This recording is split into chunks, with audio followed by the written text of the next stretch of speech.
sejahtera untuk kita semua. Yang kami hormati para undangan, narasumber, dan hadirin yang berbahagia. Marilah kita bersyukur karena telah diberi nikmat berupa kesehatan dan kesempatan untuk menghadiri acara ini. Sebagaimana telah diketahui, pada pagi hari ini kita akan mengikuti pelatihan tentang persiapan diri untuk memasuki dunia kerja. Dan juga saya, Vira Fielika, selaku moderator, terlebih dahulu akan menjelaskan ketentuan sesi pelatihan pada pagi hari ini. Jadi terlebih dahulu kita akan mendengarkan pemaparan dari narasumber kita. Kemudian barulah kita lanjutkan dengan sesi tanya jawab dan juga sesi diskusi, dan akan ditutup dengan kesimpulan yang akan saya bawakan selaku moderator. Baiklah, kita mulai saja materi pelatihan pada pagi hari ini. Kepada narasumber dipersilahkan. Assalamualaikum warahmatullahi wabarakatuh. Waalaikumsalam warahmatullahi wabarakatuh. Bagaimana hari ini? Apakah semangat? Semangat. Tapi sebelum itu kalian mau kerja semua nggak? Baik. Yang pertama kita ada mental. Apa sih mental? Saya ingin bertanya. Dengan Mbak siapa? Oke, Mbak Citra. Kira-kira apa yang Mbak ketahui tentang mental? Mental itu berhubungan dengan watak dan batin manusia. Oke. Yang selanjutnya ada Mbak? Saya ini berhubungan tentang psikis. Ayo, ini kepada Mas siapa namanya? Iya, Mas Fuad. Mental itu apa yang Mas ketahuin? Saya ketahui mental itu gangguan jiwa. Oh, gangguan jiwa. Oke. Nah, dari penjabaran semuanya ini itu nggak ada yang salah. Nah, mental itu bagaimana cara kita menghadapi sesuatu, pikiran kita menghadapi sesuatu seperti itu. Nah, mengapa mental ini perlu disiapkan dalam dunia kerja? Karena tekanan di luar di masyarakat belum tentu sama seperti tekanan saat kalian berkuliah seperti itu. Nah, tekanan mental di kuliah apa saja? Mungkin tugas banyak, terus apa lagi kerja kelompok terus, bikin dosen seperti itu.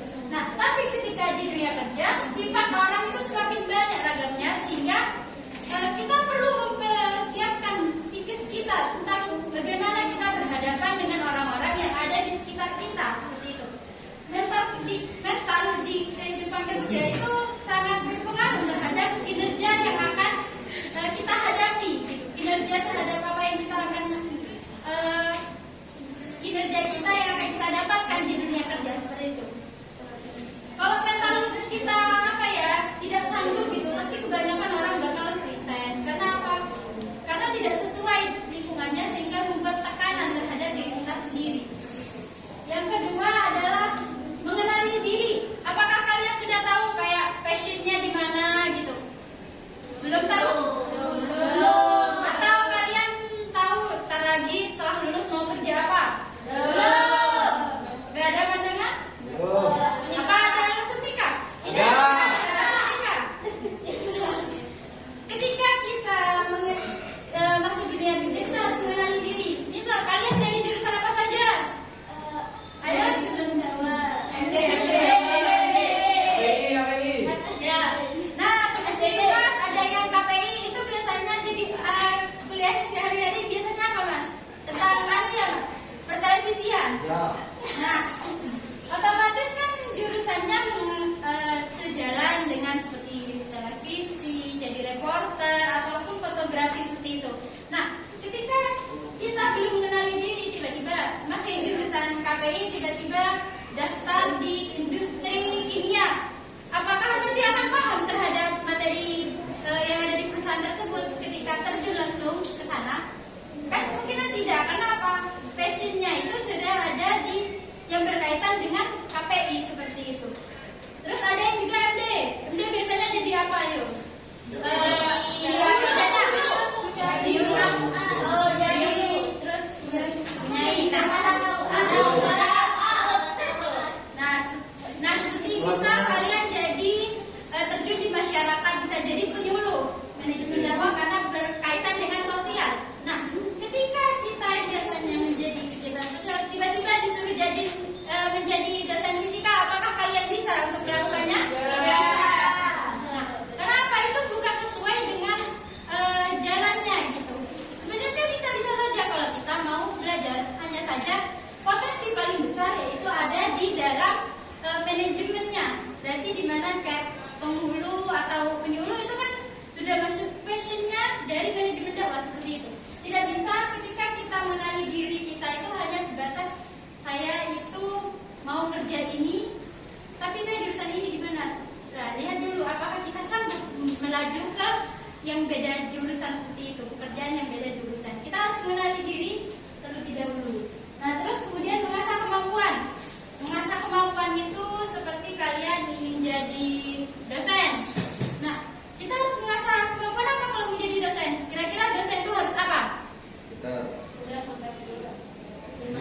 Nah, sekolah lagi minimalis 2 terus. Pandai mengikuti PBG. Nah, seperti itu. Mengasah kemampuannya bagaimana? Misal mengikuti PBG, bisa aja kita mengikuti seminar-seminar yang ada. Untuk apa? Melatih banyak wawasan yang ada. Terus kemudian public speaking dosen harus bagus kan kadang untuk apa? Mahasiswanya itu akan tahu tentang apa yang disampaikan oleh dosen tersebut seperti itu.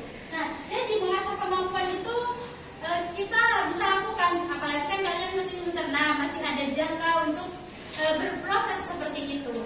Nah, ketika kita mengasah kemampuan, kita itu harus mengenali diri seperti tadi.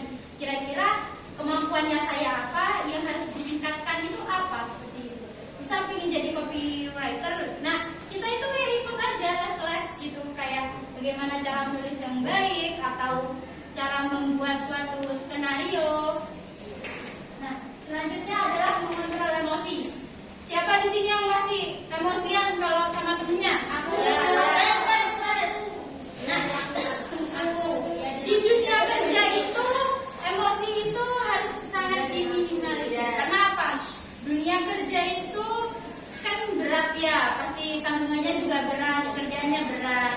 Namun ketika di dunia kerja, kalau kita nggak bisa kontrol emosi, bisa aja nanti perselisihan akhirnya dipecat.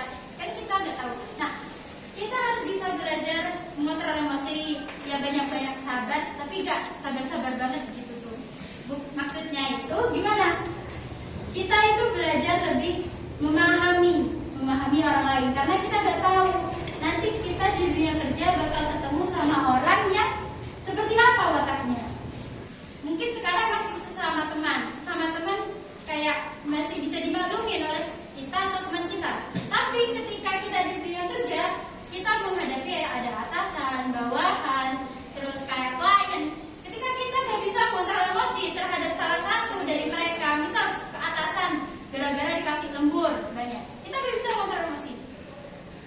Bisa saja kan bosnya itu langsung mencat kita, kan kita nggak tahu karena itu merupakan kesalahan. Nah, selanjutnya yang terakhir ada menjadi pendengar yang baik. Nah, kenapa kita menjadi pendengar yang baik itu merupakan salah satu dasar untuk kita menjadi untuk sebagai persiapan kerja?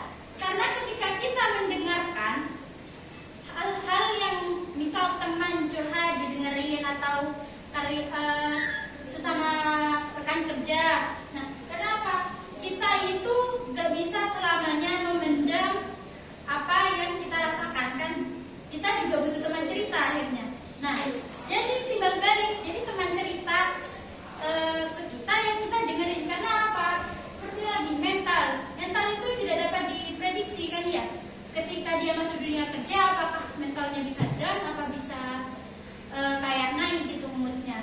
Nah, kenapa? Ketika ada orang yang punya masalah berat, kadang mereka tuh kan cuma butuh didengerin kan. Kita itu hal itu juga ketika kita melakukan hal tersebut bisa menjadi pererat hubungan antara kita dan rekan kerja. Kan siapa tahu nanti di kemudian hari karena kita deket nih sama rekan kerja, ada promosi jabatan atau segala macam, kita itu bisa dibantu seperti itu. Ibaratnya kalau kata orang sekarang adalah orang dalam, padahal itu kan karena hubungan yang baik makanya jadi orang dalam seperti itu. Tapi itu kan dalam hal kebaikan seperti itu. Jadi dari 5 ini mungkin ada yang belum paham atau ingin ditanyakan? Sudah. Nah, kalau belum atau tidak, saya lanjut ke materi kedua biar nanti sesi tanya jawabnya ada di selanjutnya kok. Jadi bisa digabung ya. Ya.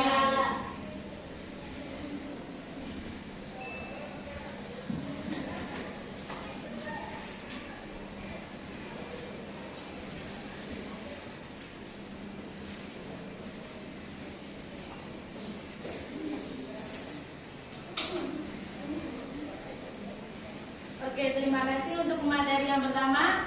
Saya di sini materi yang kedua ya. Sebelumnya saya sapa dulu. Selamat siang. Siang. Kalau saya bilang halo, bilang hai ya. Ya. Halo.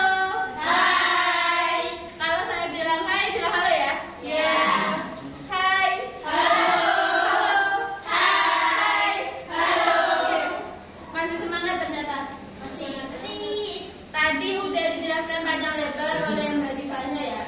Sebelumnya salam dulu saya dari sini. Assalamualaikum warahmatullahi wabarakatuh. Waalaikumsalam warahmatullahi wabarakatuh.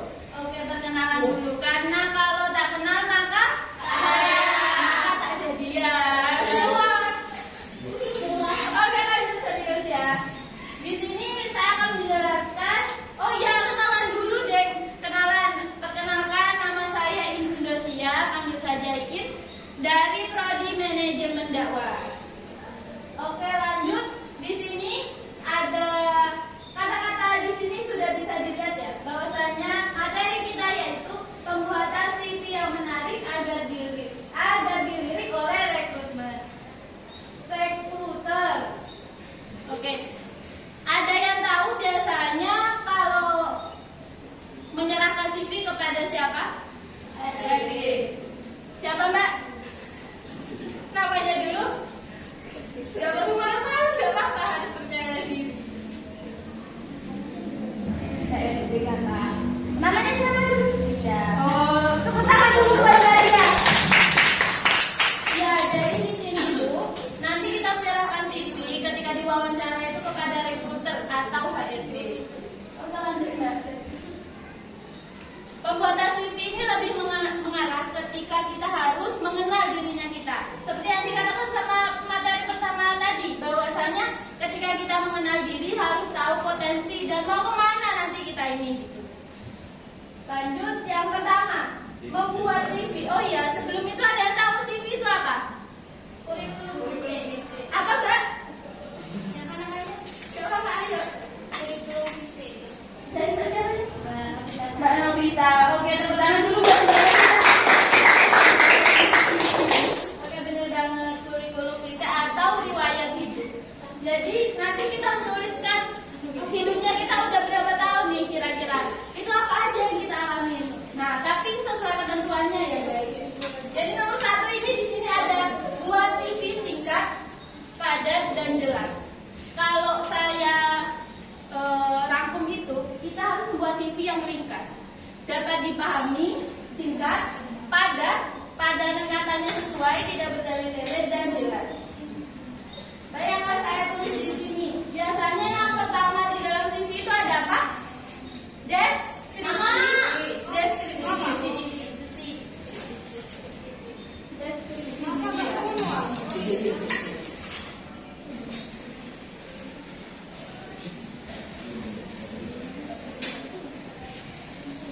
Di dalam deskripsi diri, benar kata Mbak siapa tadi dulu? Tak sapa dulu ya.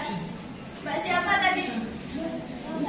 Mbak Rika, ada apa tadi di deskripsi diri? Ada nama. Oke, ada nama ya. Lanjut ya. Di deskripsi diri benar ada nama. Nama. Tapi untuk mempersingkatnya jangan cuma nama. Ketika kita cuma namanya katakan ini sudah siap. Ya kalau namanya cuma ini sudah siap yang punya nama cuma 1 orang. Kalau ada banyak, pastinya kebingungan HRD-nya. Nah, di sini akan saya singkat menjadi lapisan.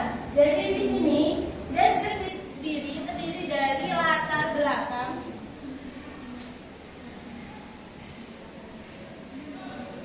aspirasi karir,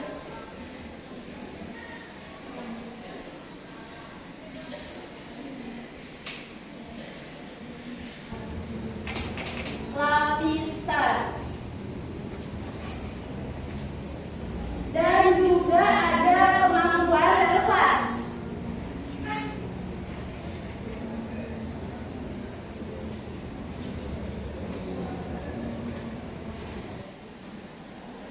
Nah, jadi latar belakang itu nanti isinya kita lulus dari mana?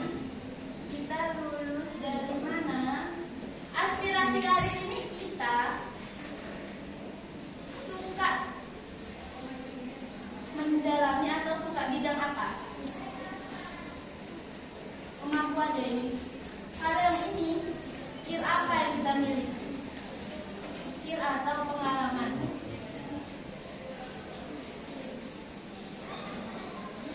Oke, biar lebih jelasnya langsung saya kasih contoh ya.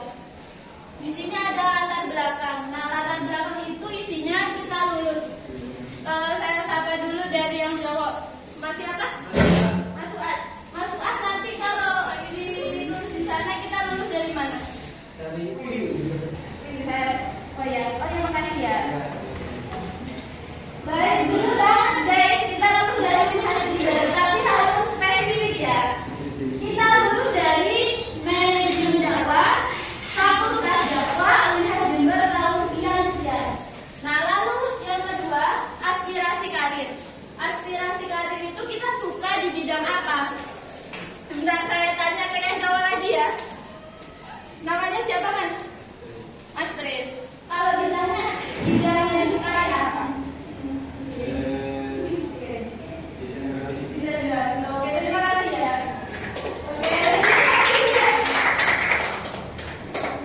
Ternyata sebenarnya kita udah tahu kemampuannya kita itu apa. Jadi tinggal tulis saja di situnya. Yang pertama kita lulus dari manajemen dakwah, fakultas dakwah, manajemen angkatan.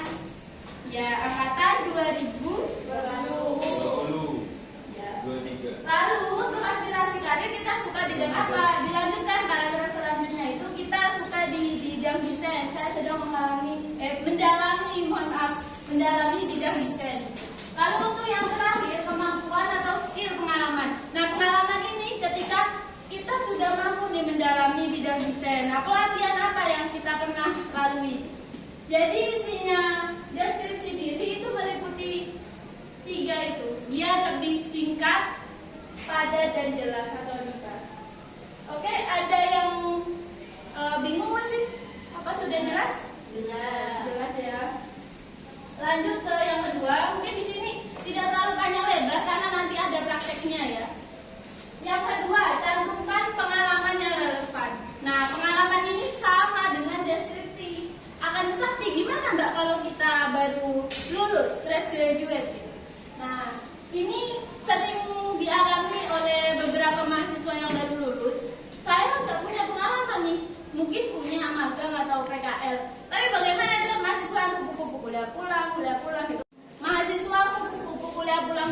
Nah, bagaimana kalau seperti itu? Nggak apa-apa, karena kita tidak tahu kesibukannya apa mahasiswa itu. Karena antara mahasiswa satu dengan yang lain itu memiliki kepribadian yang berbeda. Kalau pernah dengar kan ya, kepribadian ekstrovert, introvert, ambivert. Nah, kepribadian itu sangat memungkinkan tidak bisa dipaksakan. Ketika introvert harus berada di luar ruangan, kemungkinan mereka cepat habis energinya itu. Nah, bagaimana? Kembali ke topik ya. Bagaimana kalau kita masuk kupu-kupu nih Mbak? Nah, itu kita bisa nyantumin hard skill dan soft skill. Ada yang tahu hard skill itu apa aja? Nggak ada yang tahu? Oke, saya jelaskan ya. Hard skill itu terdiri dari bagaimana kemampuannya kita. Contoh, kemampuan untuk analisis data, kemampuan untuk mengoperasikan Microsoft Word, Microsoft Excel ataupun Microsoft PowerPoint. Nah, contohnya seperti itu. Kalau soft skill bagaimana? Soft skill itu bisa berupa kemampuan kepemimpinan, public speaking, dan juga bisa bagaimana cara beradaptasi. Itu termasuk soft skill kawan. Jadi ketika kita melamar pekerjaan, cantumkan saja hard skill dan soft skillnya kita selaku kita seorang yang baru lulus. Oke, lanjut Mbak. Yang ketiga, gunakan kata-kata yang mempunyai power. Kira-kira nih kalau di bayangannya kita, power itu apa kawan-kawan? Kekuatan. Kalau kata-kata mempunyai kekuatan, agak rancu ya di pikirannya kita. Nah, kalau saya contohkan simpelnya, gunakan kata-kata yang mempunyai power itu kata-kata yang mudah dipahami dan sesuai dengan ketentuan berbahasa Indonesia yang baik kalau memang CV-nya bahasa Indonesia. Jadi ketika kita contoh menggunakan kata pekerja keras, kita orangnya itu pekerja keras, nggak mudah lelah nih. Nah, itu sebenarnya lebih cocok menggunakan kata kreatif karena ketika HRD itu melihat kita orang yang kreatif, pasti di bayangannya HRD itu, oh anak ini kreatif, gini-gini, lebih luas bayangannya daripada kata pekerja keras. Lanjut ke poin yang keempat, yaitu cek tata bahasa. Tata bahasa di sini ketika kita membuat CV, itu kita tujukan di mana dulu nih perusahaannya. Kalau itu perusahaan kayak semisal Shopee, itu kan perusahaan startup ya kawan.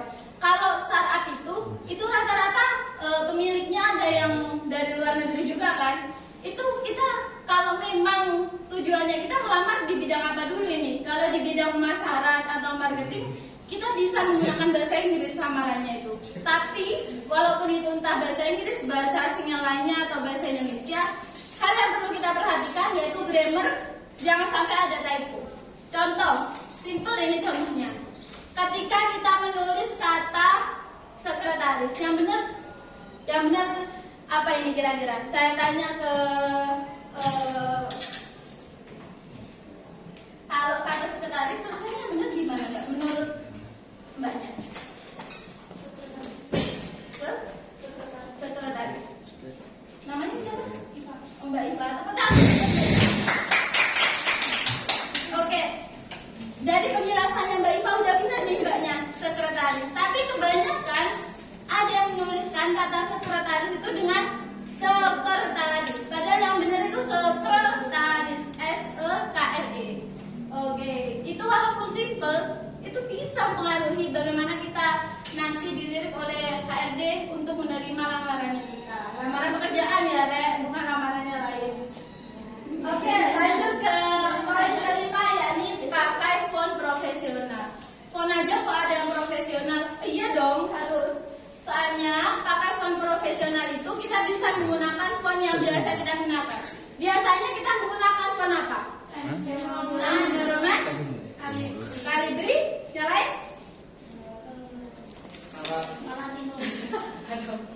Banyak ya sebenarnya, cuma yang selalu kita terapkan itu biasanya Times New Roman, Calibri, dan Arial.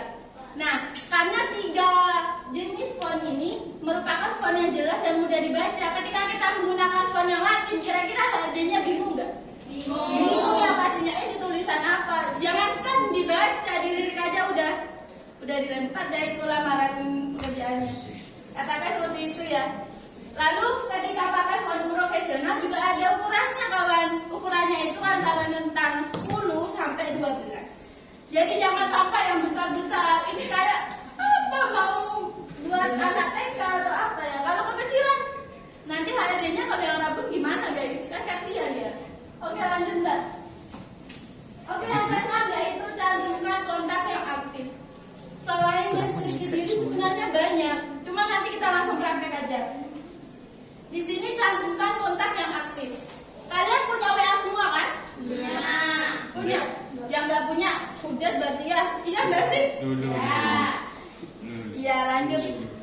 Ada yang nggak punya email? Punya. Punya semua? Punya. Oke. Jadi cantumkan kontak yang aktif. Ketika kita punya WA, punya email, cantumkan di sana. Jangan kontaknya mantan yang dicantumkan di sana. Nanti mantannya dihubungi. Bahaya.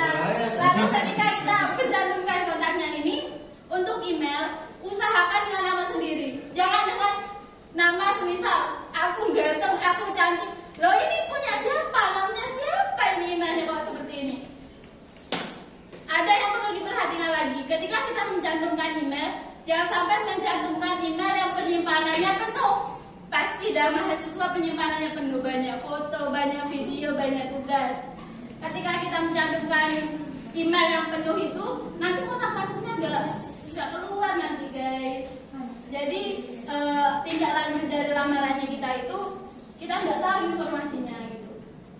Lanjut ke yang terakhir ini, gunakan keyword yang relevan.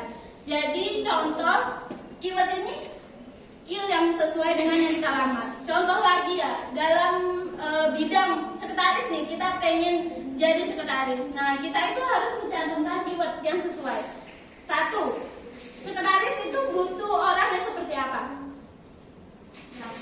Telaten. Lalu? Cepat. Ada lagi? Mana cepat?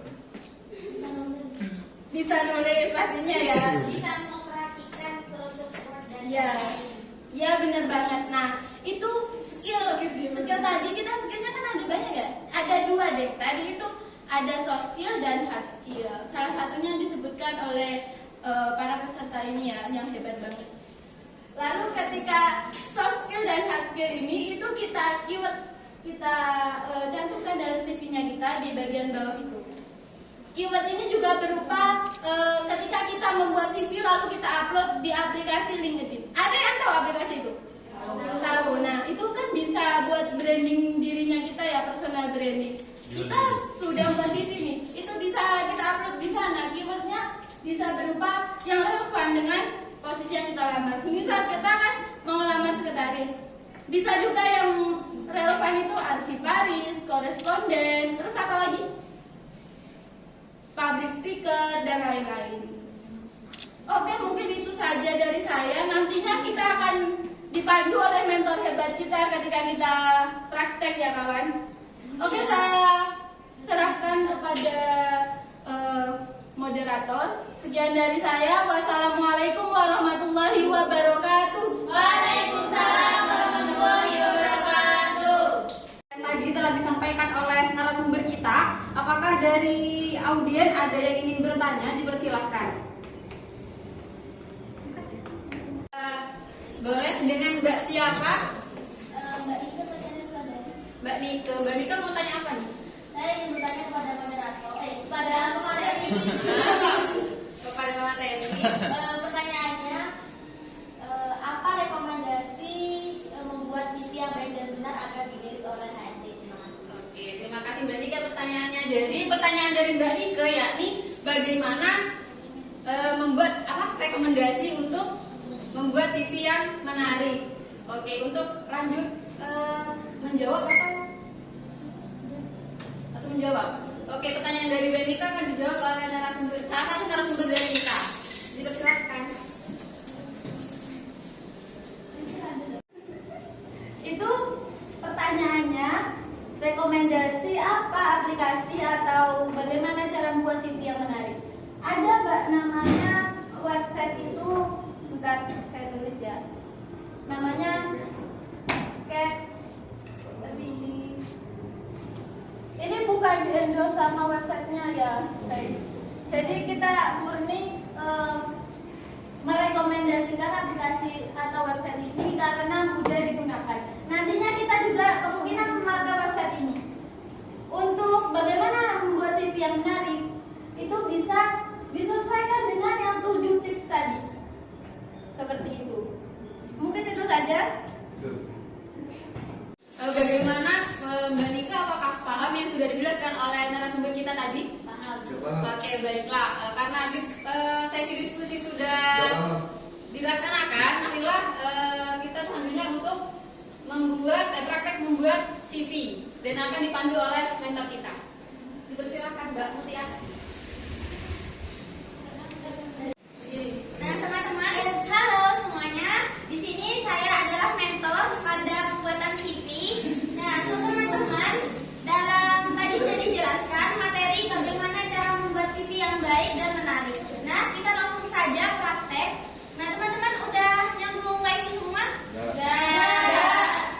Nah, itu bisa teman-teman langsung di hotspotin sama panitia ya.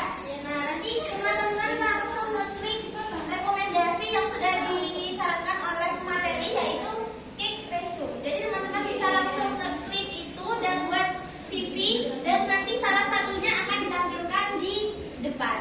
Silakan teman-teman langsung ngeklik aja ya di HP-nya masing-masing. Soalnya mudah banget cara buat CV yang menarik. Jadi teman-teman bisa langsung ke website Kick Resume. Nah, tampilannya seperti ini. Teman-teman bisa mulai dengan desain template-nya. Jadi teman-teman bisa langsung ngeklik di sini. Jadi teman-teman langsung ganti nama dan pengalaman teman-teman semua. Sedikit. Nah, ini wifi-nya agak lemah ya teman-teman. Jadi mohon maklum.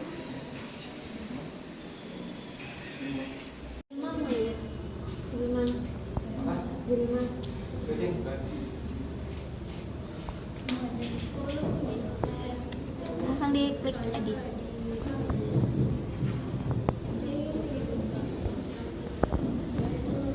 Sama sekali, Kakak. Sabar ya.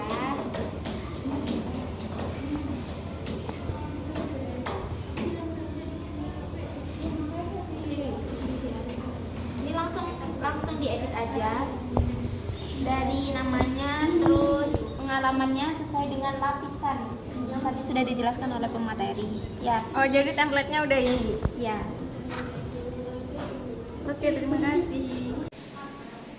Materi ya, Mak? Materi. Sudah. Kiprode kok di balik materi. Hah? Kiprode. Ada? Ayo, iya. Kami mau lupa.